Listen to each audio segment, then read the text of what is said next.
I was mid-call with the Emergency Operations Center when my console flatlined. Not the internet. Not the power. The entire 911 emergency response relay I oversee for half the county went dark for 7 straight minutes. 7 minutes in my line of work could mean a grandmother dying in a house fire or a car crash victim bleeding out waiting for a signal that never gets through. I bolted out of my chair and ran diagnostics faster than most people can order coffee. The cause? A missing Wi-Fi booster. One of my privately owned backups that bridges the emergency signal into our rural edge zone. I had it installed on my property, locked in a utility shed with steel hinges and an encrypted padlock. But someone had taken it. Not disconnected or powered off, physically gone. And right there in the camera footage, plain as day, was Karen Holloway from the HOA, carrying it under her arm like a sack of dinner rolls. I didn't know whether to laugh or scream. This woman once argued that solar panels disrupted the neighborhood's natural skyline harmony. Now she had somehow decided my Wi-Fi booster belonged to her. But I couldn't react emotionally. As a 9/11 network coordinator, my job is to stay calm when the world burns. So I took a breath, rewound the footage, and confirmed it. It was her. The ridiculous sun hat, the bright orange Crocs, the laminated HOA badge clipped to her windbreaker. Karen had upgraded from nuisance to national liability. I already knew her ego was bigger than her understanding of technology, but this was a new level of stupid. The next morning, I showed up at the HOA clubhouse acting like nothing had happened.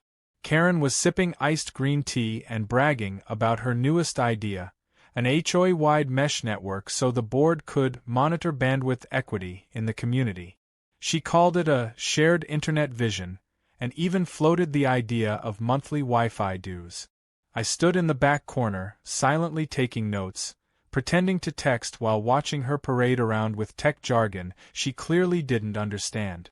When someone asked how she was getting such strong signal these days, she said she found a booster, just lying around near a trash pile behind someone's shed, and figured it had been abandoned. I wanted to drag her to court right then and there. But no. That would be too easy. Too fast. She thought she was being clever. She didn't know that by stealing my booster, she had tapped into an encrypted branch of the 911 emergency relay system, which meant that any data flowing through her unauthorized setup could now be traced, monitored, and flagged, forensic-grade evidence gathering at its finest. And Karen, for all her loudmouth antics, had unknowingly created the best honey trap I could ask for. That night, I logged into the county emergency node and triggered a test ping through the booster's old MAC address. Instead of a dead return, it bounced back from a router ID labeled KarenNet. She hadn't just plugged it in. She had actively installed it into her home network and renamed it after herself. The arrogance was almost artistic. I ran a light packet trace. What I saw next made my jaw tighten. KarenNet was actively routing pings through the booster and passing them into open traffic. That included pings from law enforcement, fire dispatch, and 2 rural medical facilities still linked to the legacy system I managed as backup. All of it was now bouncing through Karen's kitchen. I knew I had to act fast, but not rashly. I needed more than suspicion. I needed documentation. So the next morning, I stopped by her house under the pretense of returning a misplaced HOA newsletter. She invited me in, ever the smug gatekeeper of neighborhood order, and offered me a seat at her breakfast bar, right next to a blinking black and blue device mounted on her wall. My booster, now labeled with a sticky note that read, "Property of HOA." My eyebrow twitched.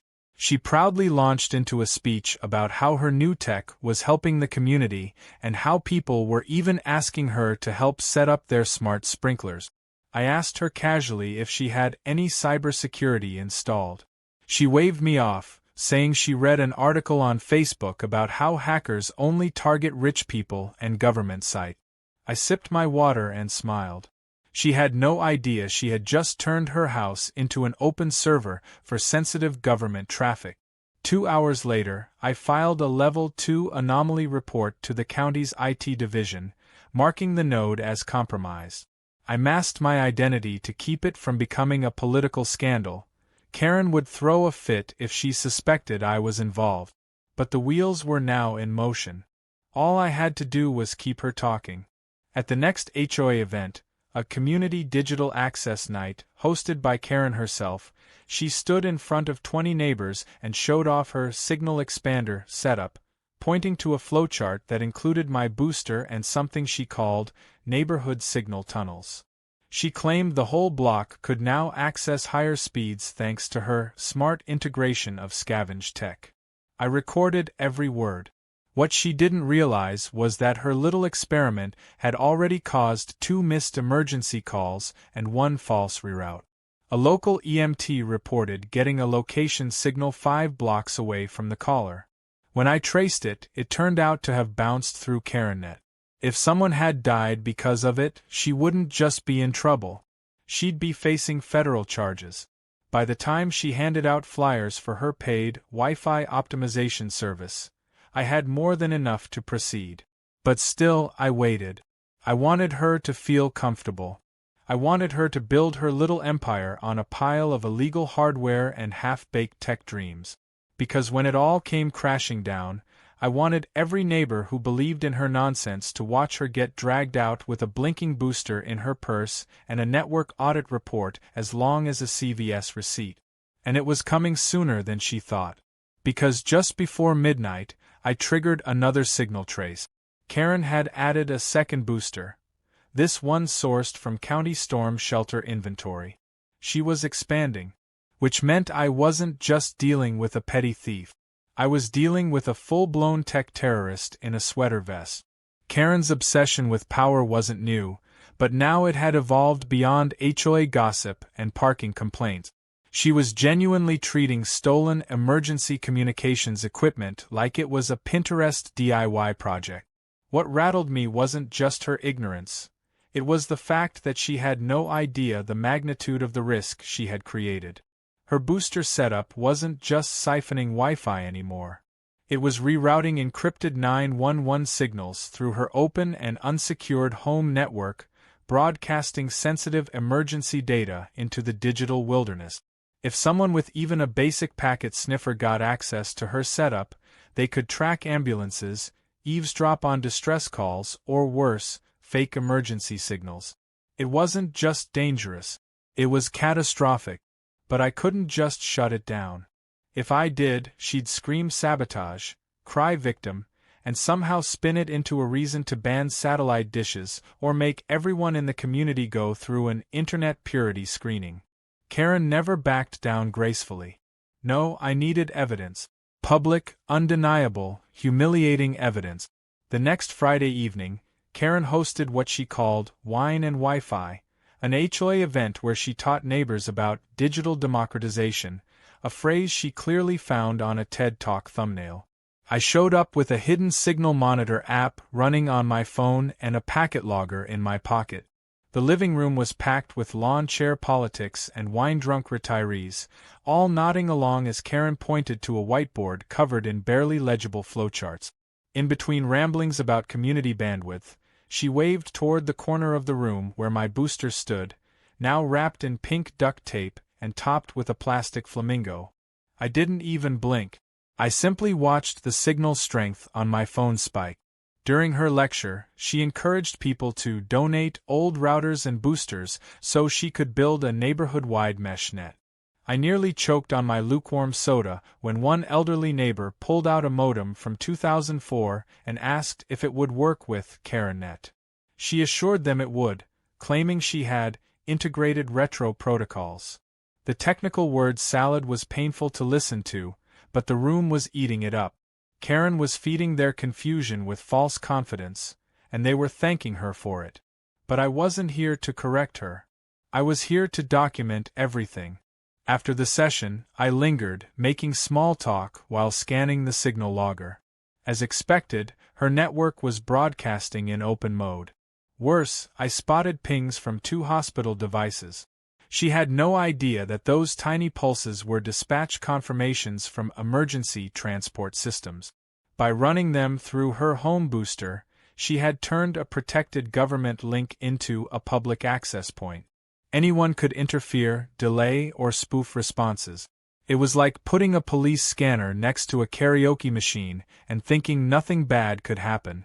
The next morning, I called in a favor from Lana Cruz, a longtime friend and a sharp detective in the county's cybercrime unit.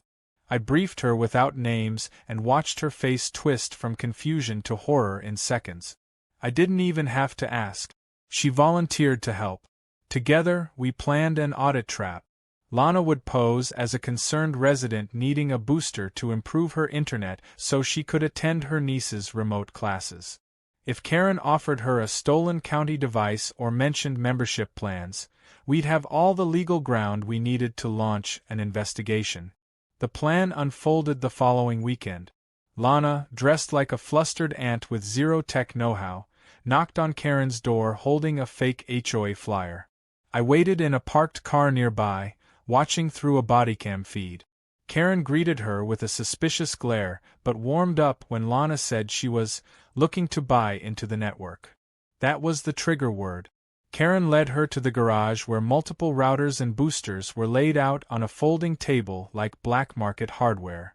Some still had barcode stickers from government inventory. One even had a tag that read Storm Coordination Unit Level C.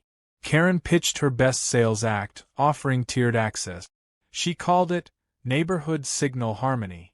For $50 a month, she'd give basic access. For $200, priority bandwidth.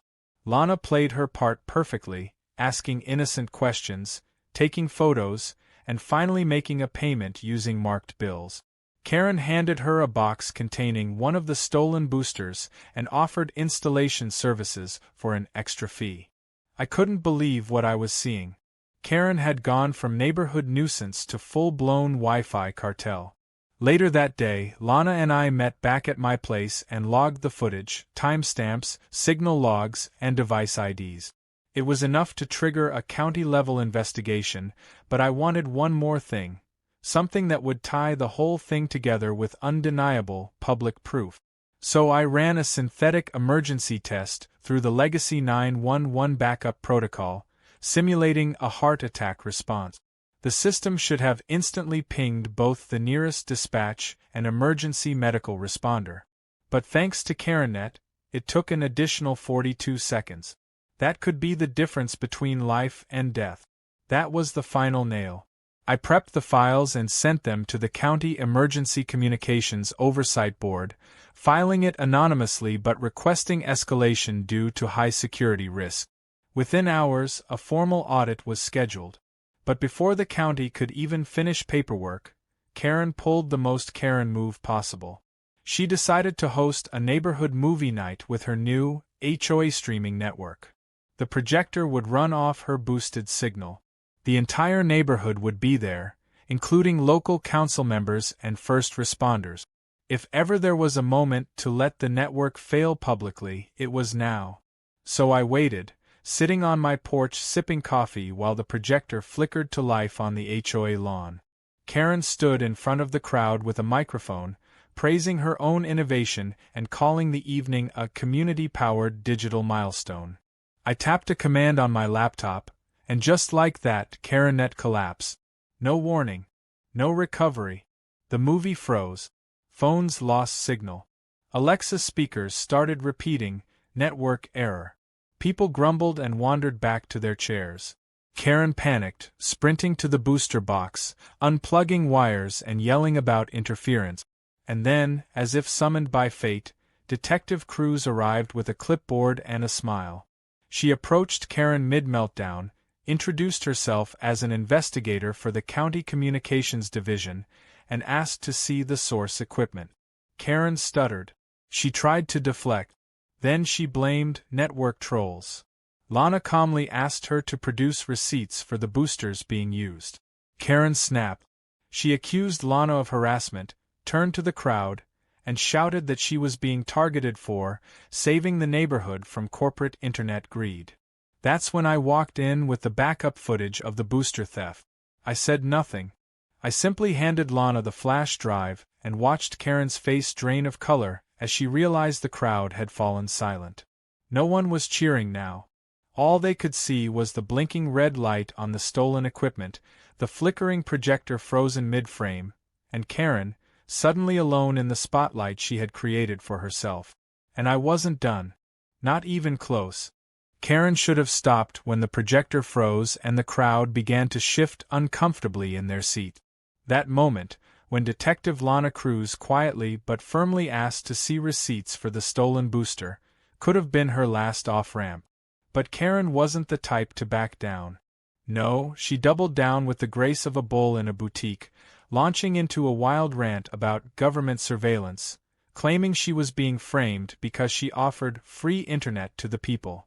She painted herself as a revolutionary, a digital Robin Hood, ignoring the part where she stole emergency communications equipment and rerouted 911 data through a network named after herself. It might have been funny if it wasn't so dangerously unhinged. The HOA members who had once clapped for her stood back, clearly embarrassed.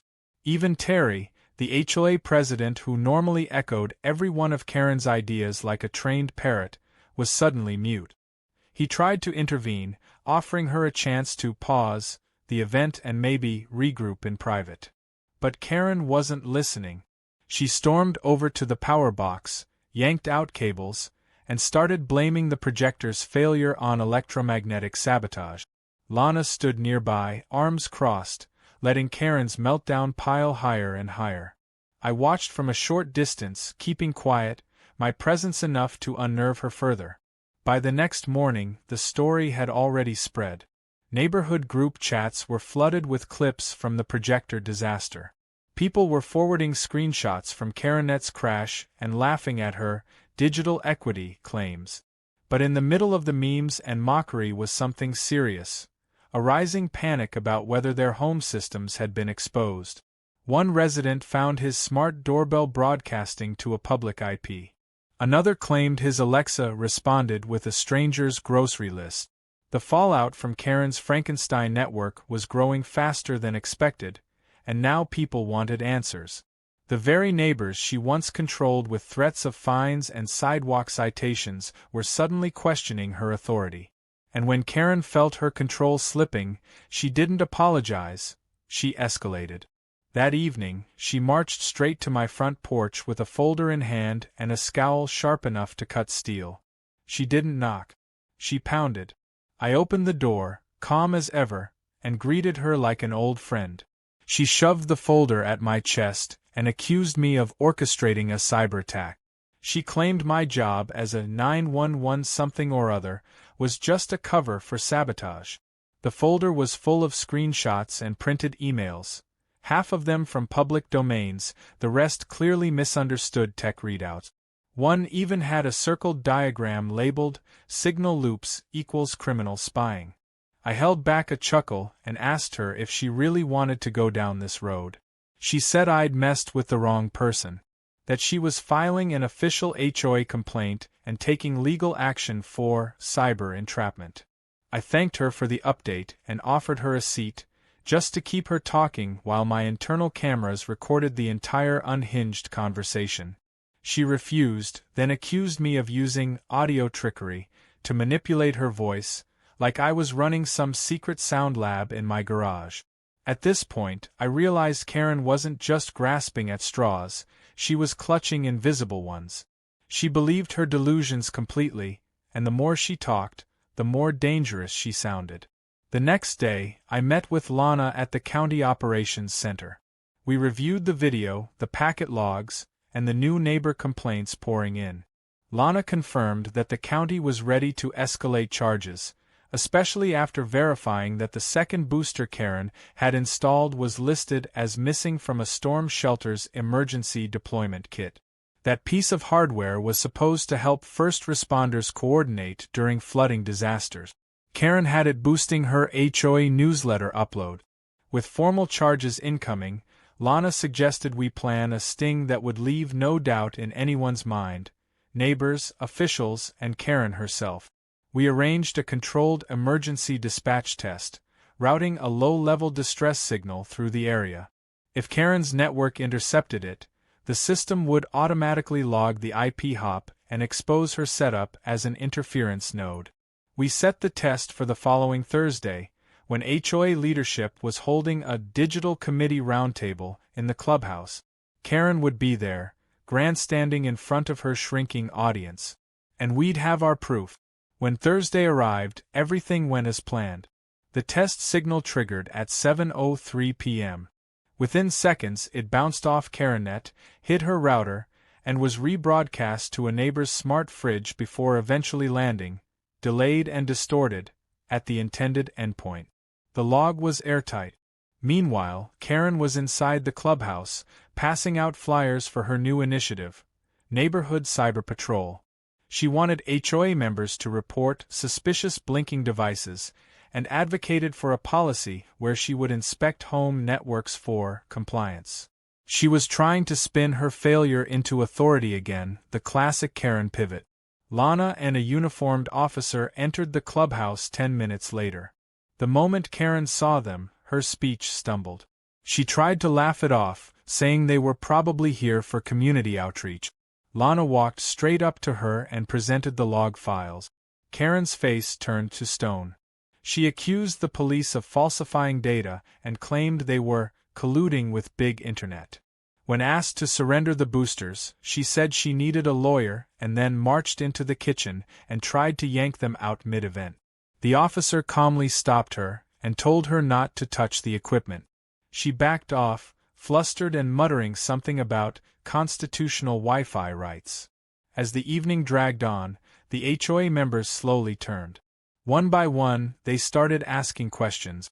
Why was emergency equipment on her wall? Why did the projector fail during her event?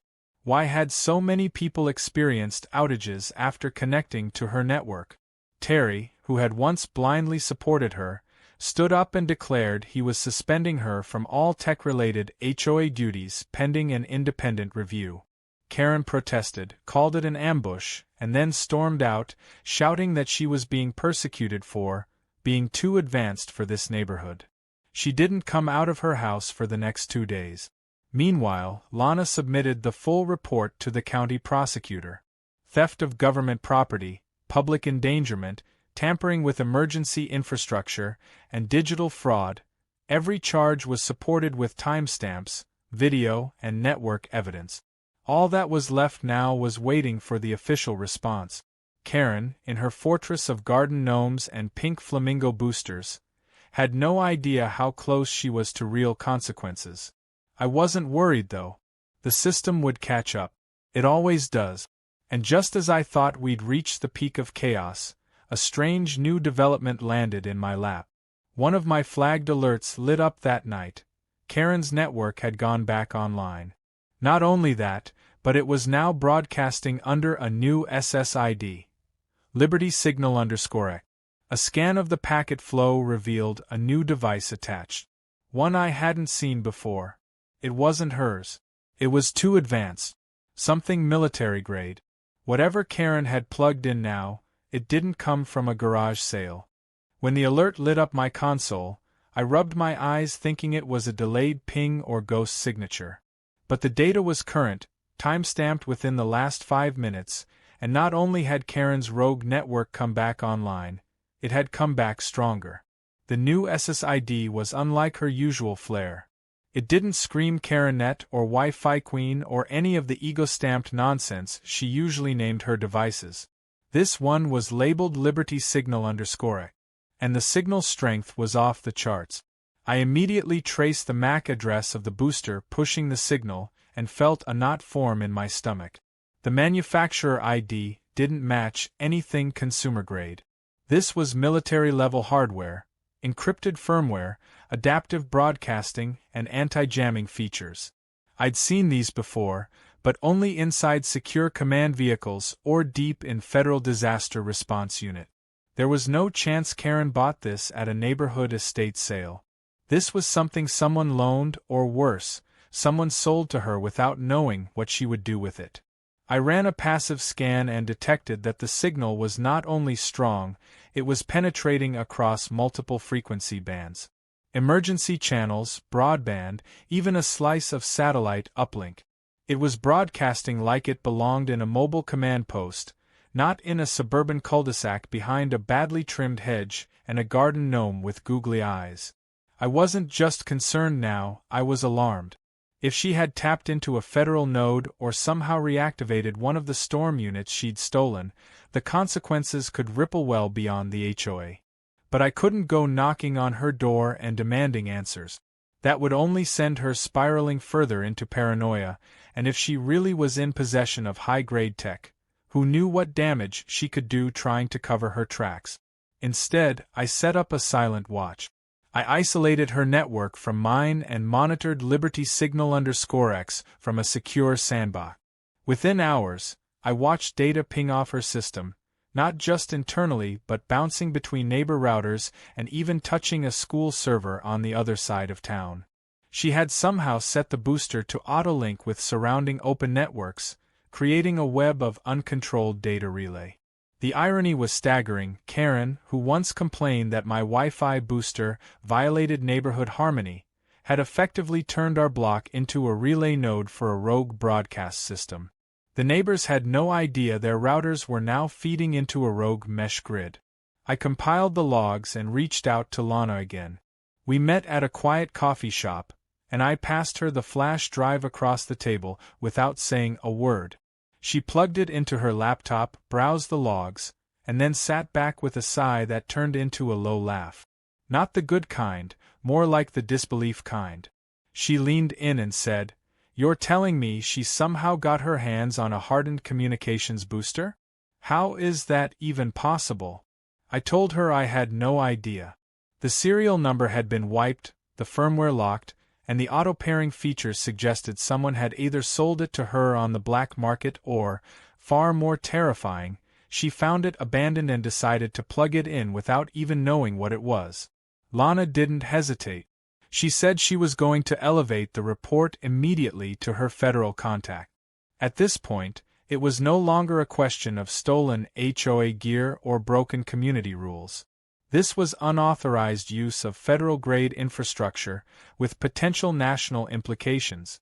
If that device interfered with a real emergency system, satellite, FEMA, or military, it wouldn't be Karen who took the fall. It would be the entire county. The feds weren't going to send a polite letter or call a town hall meeting. They'd come in armored trucks and black SUVs, and it would not be pretty. By that evening, Karen had no idea the trap had fully closed around her. She was back on the HOA forum, smug as ever, posting about a new signal freedom movement and how people could opt in to her new mesh system to avoid paying corporate internet overlords. She made up some nonsense about digital independence and neighborhood resilience. It was the usual Karen delusion, wrapped in buzzwords she barely understood. But people were biting. A few neighbors even responded enthusiastically, saying they'd join the mesh if she could provide faster speeds. One even asked if she could stream sports through her new network. She replied with 3 thumbs-up emojis and a blurry photo of the Liberty Signal_X device glowing blue in her living room. The next morning, a white unmarked SUV rolled into the neighborhood. 2 agents in plain clothes exited and walked directly to Karen's door. I watched from my upstairs office window, sipping my coffee. They didn't flash badges yet. They knocked politely. Karen opened the door with that familiar sideways smile, wearing her usual windbreaker and HOA name tag, like she was ready to hand them a pamphlet about shrub height compliance. The conversation was calm at first. They gestured to her router, she said something animated with her arms, then she actually let them inside. That surprised me. Maybe she thought they were there to admire her setup. But 20 minutes later, she realized they weren't. Her voice carried through the open window, shrill and escalating. Words like unfair, conspiracy, personal invention. Then came the shouting.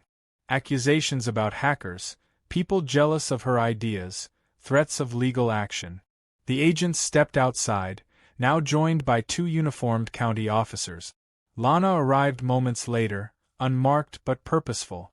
Karen came out last, waving a clipboard like it was a shield. She tried to push past the officers, ranting about her rights and how this was all retaliation for her innovation. The agents let her finish. Then one calmly reached into his pocket and presented an order, a federal seizure warrant. Karen froze. Her face twitched. She stared at the document, then at the officers, then at her garden gnome like it might offer an escape plan. They entered her home and began removing equipment. Not just the booster, but her entire network setup, routers, repeaters, external drives. She tried to film them on her phone, but one agent asked her to step aside, reminding her she was interfering with an active investigation. Karen's voice cracked as she threatened lawsuits, said she had friends in high places, and accused the officers of invading her sanctuary. The booster was packed into a shielded case, labeled and loaded into the SUV. And just like that, Liberty Signal_X was gone. The HOA board held an emergency meeting that evening. Karen didn't attend. Terry, red-faced and awkward, announced that she had been placed on indefinite suspension pending legal review. Some neighbors clapped. A few whispered. Most just sat stunned, processing the news. I didn't speak. I didn't need to. The neighborhood was finally waking up. Karen's empire of lies had collapsed under the weight of its own absurdity. Later that night, I took a walk past her house. The windows were dark. The gnome was gone. But the neighborhood was quiet for the first time in months. No rogue signals. No interference. Just stillness. And yet, I couldn't shake one thought from my mind. That booster, it didn't just get here by accident.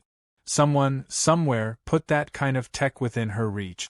And if Karen got her hands on one without knowing what it was, who else out there had something worse, and knew exactly how to use it? It had been a week since the federal team packed up the last of Karen's rogue network.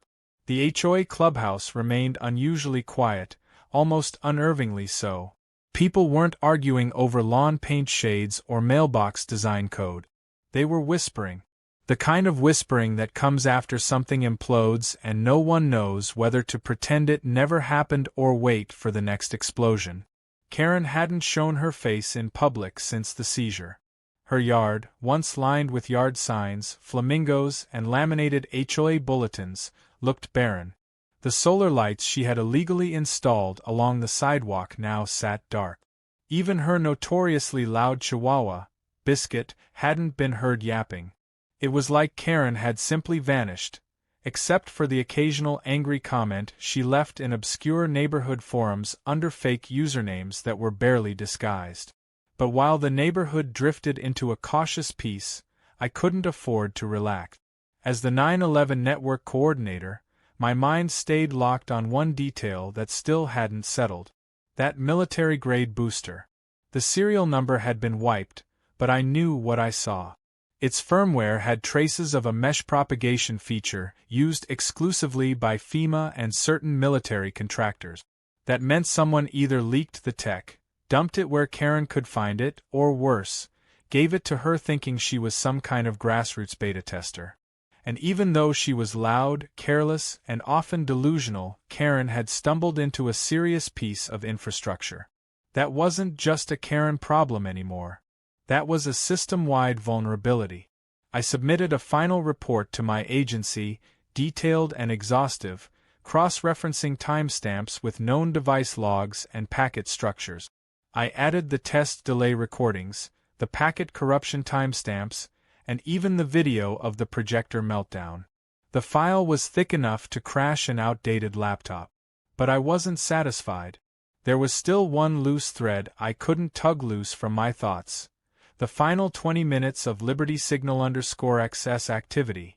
Before the device was shut down, it had established a brief uplink connection to a node that wasn't in our state, or even nearby. That signal had gone east, touched a VPN exit node in Virginia, and then blinked out. I flagged it but couldn't trace further. Whoever was on the other end had masked their trail with professional-grade cloaking. This wasn't a curious teen or an amateur hacker. This was someone who knew exactly what they were doing and had used Karen's ignorance as a smokescreen. Then, out of nowhere, Karen re-emerged. Not in the HOA meeting. Not online. She showed up on my front porch. It was early evening, sun low, the shadows long. I opened the door expecting a postal package and found her standing there, arms crossed, holding a manila envelope. Her face wasn't angry this time. It was desperate. Her tone lacked the usual venom. It was low, like someone who had finally run out of energy to fight. She handed me the envelope and said, "You need to see what they left behind." I didn't invite her in. She didn't ask to be. She turned around and walked away, not even looking back. Inside the envelope were printed screenshots, logs, correspondence, and what appeared to be a partial user manual for the Liberty Signal_X booster. The manual wasn't from any government database. It looked like a draft, incomplete, some pages still marked with placeholders. But it confirmed what I suspected. The booster was part of a prototype communications grid designed to operate in disaster-prone zones without relying on existing cell towers. Karen, somehow, had been included in a pilot test, not by design, but because she clicked on an ad in some dark corner of the internet labeled Wi-Fi expansion kit for community leaders. She thought she was ordering a neighborhood mesh setup, but she had essentially bought stolen gear being dumped by a black market tech seller. The log showed that before Karen's network crashed, the system had activated an auto-link test sequence meant to scan for nearby unsecured node. In its final run, it had detected over 500 unprotected routers across the county and had automatically linked with 76 of them. 76 homes, offices, and schools unknowingly became part of an unauthorized communications net that ran through Karen's living room. And the worst part? One of the screenshots showed that a backup of the booster's configuration had been uploaded remotely to an encrypted server labeled node_scatter24. I sent everything to Lana immediately. Within hours, she got back to me and confirmed that the booster's origin was under current federal investigation, part of a theft case involving unregistered military contractor devices that went missing during a prototype shipment transfer. Someone had hijacked a shipment, wiped the IDs, and pushed the tech onto black market channels disguised as civilian gear. Karen had just been the idiot who unboxed one first. But before law enforcement could move further, something else happened. The HOA issued a mass email announcing Karen's formal removal from the board. The vote had been unanimous. Terry, who had quietly distanced himself from her, had finally broken rank. The email was sterile and polite, thanking her for her service while explaining that due to recent complications, she would no longer be involved in communications, enforcement, or budgeting. She was effectively exiled. The neighborhood responded with relief. One resident brought donuts to the next HOA meeting. Another started planning a block party, just because. The mood shifted like a curtain being lifted. Kids rode bikes without being chased off for sidewalk violations. People waved to each other without worrying about fine notices appearing in their mailbox. The entire block felt lighter. But even as people moved on, I stayed alert. Because buried in that envelope Karen gave me was one more detail. A final scan page, barely legible, handwritten in scrawled ink across the top of a device schematic. Unit 6/14. Active prototype in field test. Awaiting auto beacon signal. No civilian disclosure permitted. That one line told me everything I needed to know. Karen hadn't just stumbled onto stolen tech. She'd accidentally activated something that was still being watched. Someone, somewhere, had been waiting to see what the device would do once deployed. And once Karen plugged it in, they had watched it, used it, maybe even pushed it. Whether Karen realized it or not, she had become part of someone else's experiment. And so had all of us. Lana pushed the case upward. Federal agencies moved to track the origin of the stolen gear. I offered to testify if needed. But Karen? She disappeared again. Her house went up for sale 2 weeks later. The listing called it a modern rustic gem with historical character. I didn't see her pack. I didn't see the moving truck. She just vanished. No goodbye, no final fight, not even a last scream about shrub height ordinances. But before she left, she taped one note to my door. Just a single torn page with messy handwriting. It read, "I thought I was doing something good. I didn't know they were watching. I never wanted it to go this far." I kept it. Not because I forgave her, but because it reminded me that even the loudest disasters can start from ignorance, not malice. She didn't understand the systems she tampered with. She only wanted attention, relevance, control. But she activated something far bigger than HOA disputes and parking citations. And though Karen was gone, I couldn't help but look at every Wi-Fi ping, every signal anomaly, every strange network ID with fresh suspicion. Because Liberty Signal_X may be offline, but the beacon it sent might still be blinking out there, waiting.